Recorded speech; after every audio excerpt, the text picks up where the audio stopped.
124 തവണയാണ് രക്തദാനം നൽകിയിട്ടുള്ളത്. കളമശ്ശേരി സ്വദേശി അനിൽകുമാർ. അദ്ദേഹത്തിൻ്റെ ഇപ്പോഴത്തെ പ്രായം 60 വയസ്സ്. തൻ്റെ ശരീരത്തിൽ AB നെഗറ്റീവ് ബ്ലഡ് ആണെന്ന് തിരിച്ചറിഞ്ഞ അന്ന് മുതൽ രക്തദാനം നൽകാൻ അനിൽ ഏത് സമയത്തും തയ്യാറാണ്. രക്തപരിശോധന നടത്തുന്ന സമയത്താണ് ഒരു ഐഡന്റിറ്റി കാർഡും ഒക്കെ ഉണ്ടാക്കാൻ വേണ്ടി, ഒരു ജോലിയുടെ ആവശ്യത്തിന് വേണ്ടി. ഏത് പ്രായത്തിലാണ്? എനിക്ക് 18 വയസ്സുള്ളത് അറിയുന്നത്. പക്ഷേ അതിനുശേഷവും ഞാൻ രക്തദാനം അങ്ങനെയുള്ളതൊന്നും നടത്തിയിട്ടില്ല. 23 വയസ്സായപ്പോഴാണ് ഹൈക്കോടതിയിൽ വക്കീൽ ഗുമസ്തനായിട്ട് പോകുന്ന സമയം.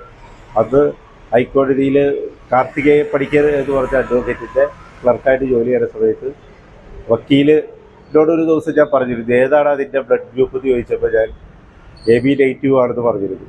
അത് ഓർമ്മ വെച്ചിട്ട് കോടതിയുടെ പരിസരത്ത് തന്നെ ഉണ്ടായ ഒരു ആക്സിഡൻറ്റിൽ ഒരാൾക്ക് ഗുരുതരാവസ്ഥയാണ്, BC ഹോസ്പിറ്റലിലാണ് കിടക്കണേ, നിനക്ക് കൊടുക്കാൻ പറ്റുമോ എന്ന് ചോദിച്ചു.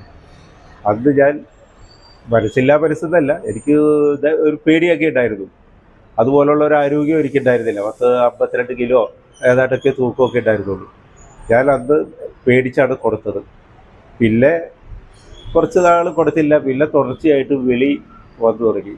അങ്ങനെയാണ് ഈ രക്തദാന മേഖലയിൽ കൊച്ചു കുട്ടികൾക്ക് എന്തെങ്കിലും അപകടങ്ങൾ പറ്റായി ദിവസവും, ഇതുകൂടാണ്ട് രാത്രി കാലങ്ങളിൽ വേറെ വിളികൾ വരും. അതെ, എല്ലാ ഹോസ്പിറ്റലിൽ നിന്ന് മിക്കപ്പോഴും വിളിക്കാറുണ്ട്. ഈ ബ്ലഡ് എടുക്കുമ്പോൾ ക്ഷീണം എന്തെങ്കിലും സംഭവിക്കും? എനിക്ക് ആ ബ്ലഡ് കൊടുക്കേണ്ട നേരത്തെ ഇപ്പം കൊടുത്തില്ലെങ്കിലാണ് പ്രശ്നം. എനിക്ക് ഒരു ക്ഷീണമില്ല. ഞാൻ ഈ അടുത്ത ദിവസം IMAയിൽ കൊടുത്തിട്ട് എൻ്റെ എടപ്പള്ളിയിലുള്ള വീട് വരെ ഞാൻ സ്കൂട്ടർ ഓടിച്ചുകൊണ്ടാണ് വരെ. അപ്പോൾ എത്ര മാസം കഴിയുമ്പോഴാണ് രണ്ടാമത് കൊടുക്കുന്നത്? അത് 3 മാസം കഴിയണം. 3 മാസം കഴിയണം. പക്ഷേ അതിനിടയിൽ ദിവസവും ദൈനംദിന ആൾക്കാർ വിളിച്ചുകൊണ്ടിരിക്കുകയാണ്. അവർക്കും ഞാൻ പല മേഖലകളിൽ ഒരു വാഹിദ എന്നുള്ളൊരു മാഡം നടത്തുന്ന ഒരു ലൈഫ് ഫ്ലോ എന്ന് പറഞ്ഞൊരു സ്ഥാപനമുണ്ട്. ആ സ്ഥാപനം വഴിയും പിന്നെ കൊല്ലത്തുനിന്ന് എനിക്ക് വിളിക്കും. ബെനിബോൾ ചാരിറ്റബിൾ ട്രസ്റ്റ്, സാന്ത്വനം ചാരിറ്റബിൾ ട്രസ്റ്റ് എന്നറിയണേ, അവർ വിളിക്കും.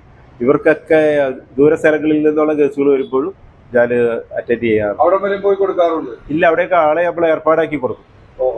എനിക്കൊരു പ്രാവശ്യമല്ലേ കൊടുക്കാൻ പറ്റുള്ളൂ. അപ്പോൾ ഇതുപോലത്തെ വേറെ ആളുകൾ നിങ്ങളുടെ കൂടെ ഉണ്ട്? ഇഷ്ടം പോലെ.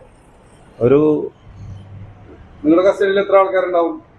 അത് AB നെഗറ്റീവ് അല്ല, ഞാൻ 1000-ഓളം പേർക്ക് ഇത്രയും ഇതിൻ്റെ ഇടയിൽ രക്തം ദാനം ചെയ്യിക്കാൻ വേണ്ടി ഇടപെട്ട ഒരാളാണ്.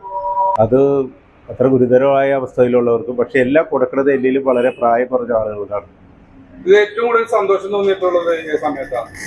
എല്ലാ ഒരു തൃപ്പൂണിത്തുറയുള്ള ഒരു കുട്ടി വിളിക്കാറുണ്ട്. 10-12 വയസ്സൊക്കെ ഉള്ളൂ. അവൻ വിളിക്കുക, അവൻ്റെ